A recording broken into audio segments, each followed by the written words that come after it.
Please Doraemon वापस आ जा। আমাদের বাচ্চাদের ও অন্যান্য সবার পছন্দের কার্টুন ডোরেমন।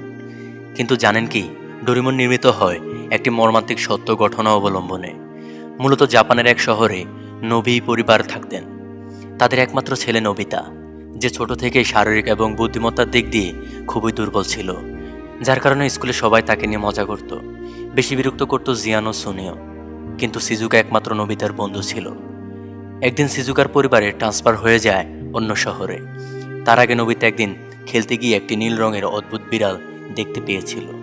সিজুকা তার নাম দেয় ডোরেমন। সিজুকা যাওয়ার পর নোবিতা সেই বিড়ালের সাথেই সময় কাটাতো। কিন্তু একদিন খেলতে বের হলে নোবিতার স্কুলের ছেলেরা নোবিতাকে নিয়ে মজা করতে করতে বিড়ালটিকে মেরে ফেলে। তারপর বলা হয় নোবিতা সেই আঘাতে কোমায় চলে যায়। 6 বছর সে কোমা থেকে স্বপ্ন দেখে সিজুকা ফিরে এসেছে এবং নোবিতার জন্য ফিউচার থেকে একটি রোবট পাঠানো হয়, যার নাম ডোরেমন। সে গ্যাজেট দিয়ে নোবিতার সব ইচ্ছা পূর্ণ করত।